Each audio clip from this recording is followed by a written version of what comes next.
So I'm curious, obviously not all students will have had a chance to come and visit school before they attend. What are some common misconceptions you've noticed that people had about Stanford before coming, whether it was applicants or new students, anything you can share? Yeah, Stanford's one of these places where, and even people who've just toured it briefly, because it's California and it's warm and it's outdoors, there's this perception that nobody works very hard. And so this is the joke that you hear people say is it's like a duck. So above the water, they're just sort of floating along. But below the water, the feet are moving very quickly. And there's a tendency for people to try to pretend that they're not working as hard as they are. And for someone who's not aware of this fact, they might think, oh, this is easy, and they might get too relaxed. And then suddenly the midterms come and they don't do well, and now they're sort of digging themselves out of the hole. So that's the first misconception, is that people might not be working as hard as they actually are.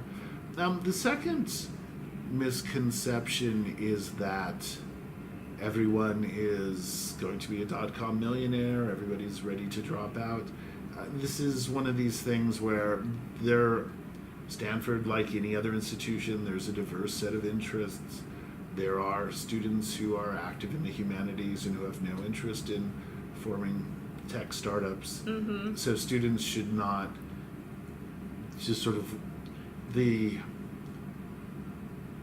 most universities really will have a full and round set of students. It's only a few places like Caltech that really pride themselves on having a very particular sort of student that won't have a lot of diversity. So, I mean, that's one thing, is try to give up the stereotypes you have when you come to an institution and instead just look at the students and talk to them. The other thing that I would advise students who haven't been able to visit a place ahead of time is, really, again, use their social networks, reach out to people they know, and getting the opinion of, so your brother's friend's cousin who went there is probably going to be more meaningful than some random student that the school puts up on their internal website. But also remember that any one opinion or any handful of opinions are going to not necessarily be representative. So try to find people in your social network, but find a lot of people on different parts of your social network.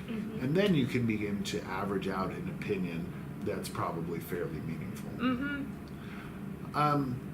So that's what I would say about a place like Stanford. Now, a place like the New York Times and the New York Times summer program, there's a lot of confusion that we had this year. So this was the first year that we've run the New York City Summer Academy, and we had 4 terms, each were 2 weeks long, and we asked for students to, we were looking for students from international and domestic, and we had students from about 40 different states and about 12 different countries. But one of the questions we had a lot from students in Asia is they really wanted to know what the classroom experience was going to be like. And because the courses are experiential, and because the goal is for students to be in the classroom as little as possible, there isn't a good answer to a question like that. And that's one of the things that I would stress to students when they are looking at summer programs, is to understand the difference between the types of programs. So is it an academic program, meaning will the day-to-day experience tend to be that of sitting in a classroom? Is it an experiential program? Meaning, will you be out in the world doing things and experiencing things and reflecting on those experiences as part of your learning? Is it a service program? Will you be out there doing things in the world, but doing things in the world for the purpose of benefiting other people?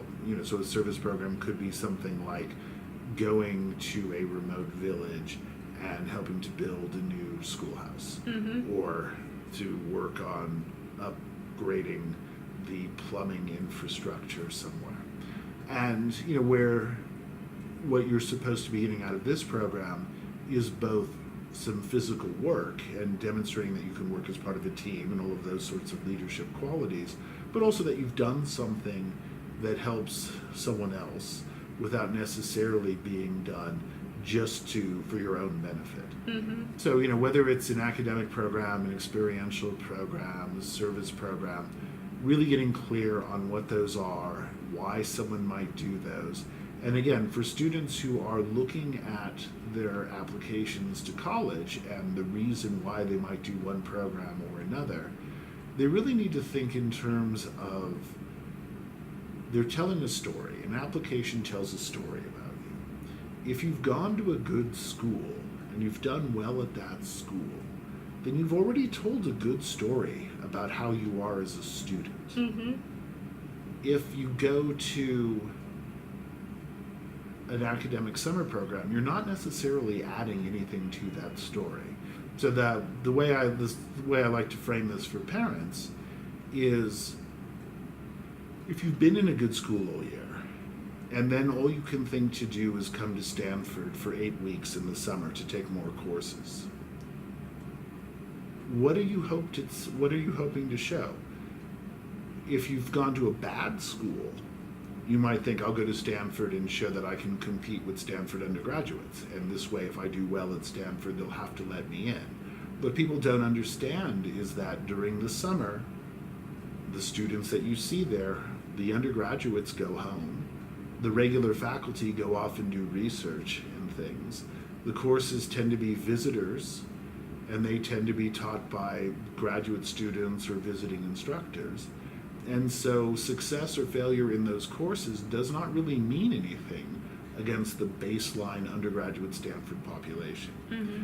The other thing that people often fail to understand is that academic summer programs happen on college campuses not because the college has some vision of what students should be learning during the summer, but because colleges have empty dormitories and they need to sell the beds. So my joke is that the university is not worried about empty heads, they're worried about empty beds because they want people there so that the people in food service and other service aspects of the university can be employed year-round. And it's hard sometimes for parents to understand the disconnect between the official business of a university and what happens at a university during the summer. And when I was at Stanford, we had a lot of confusion about this, a lot of people who would come and say, does this mean I automatically get into Stanford? Mm-hmm. Or when we would have information fairs, I often felt that people were looking around for a golden ticket that would grant their child admission to Stanford University. And there isn't a golden ticket. The Mm-hmm. golden ticket, the way to get admission to a university like that is to work hard and do well, mm-hmm. and to have a variety of experience. And so what I would encourage people to think seriously about is, if you are a good student, what other parts of your story aren't you telling? What doesn't stand out? Mm-hmm. So if you have no summer experience that's worthwhile, if you're not going to work on the farm every summer, if you're not going to work for your uncle, if you're not doing something that really stands out and gives you a story to tell, then an experiential program can be quite good because it gives you an opportunity to have those sorts of experiences that can help to crystallize your interests and ideas. If you're at a school that has a big public service component, you probably don't need to do another service learning project over the summer because you've already demonstrated that. If you're at a school that has almost no public service and during the year you don't do anything public spirited, then the summer might be a great time to go and do something to round off that edge. So what I would encourage parents and students to do is really be strategic and critical in how they think about the story they're telling, and understand that these sorts of summer programs or any substantive commitment of time and effort is like adding a chapter to that story.